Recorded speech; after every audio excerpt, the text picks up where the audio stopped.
Pada 3 dia lucu lagi yang hotel. Dua ni ke habis punya ni. Perjalanan orang apa? Dengan Walid.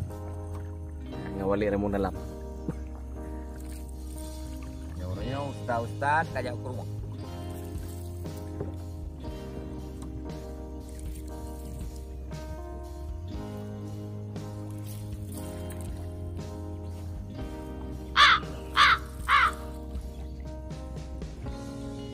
Ini wisata alam.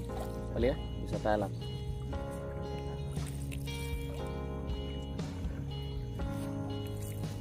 Oke guys, hari ini kami bersama Walid lagi di Rembung Dalam.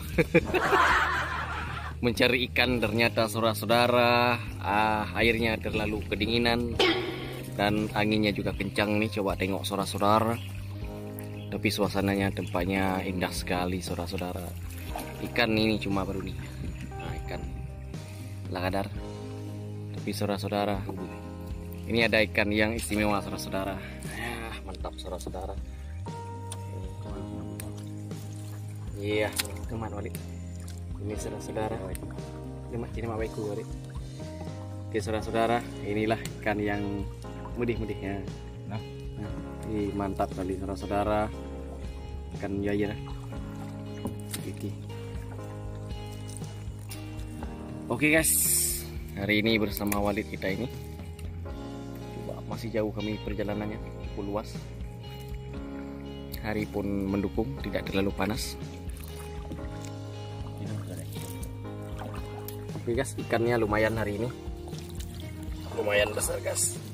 Gas strike-nya mantap kali hari ini. Ikan nila.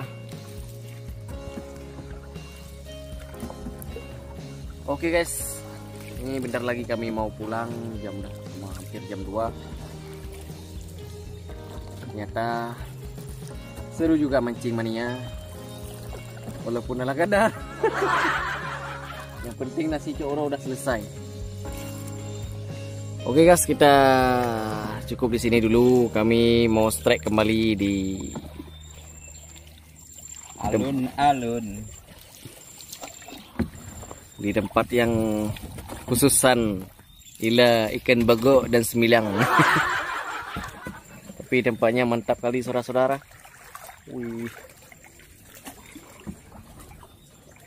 Oke guys, ini mantap kali perjalanan. Hijau. Cuacanya juga mantap kali hari ini, tidak terlalu panas.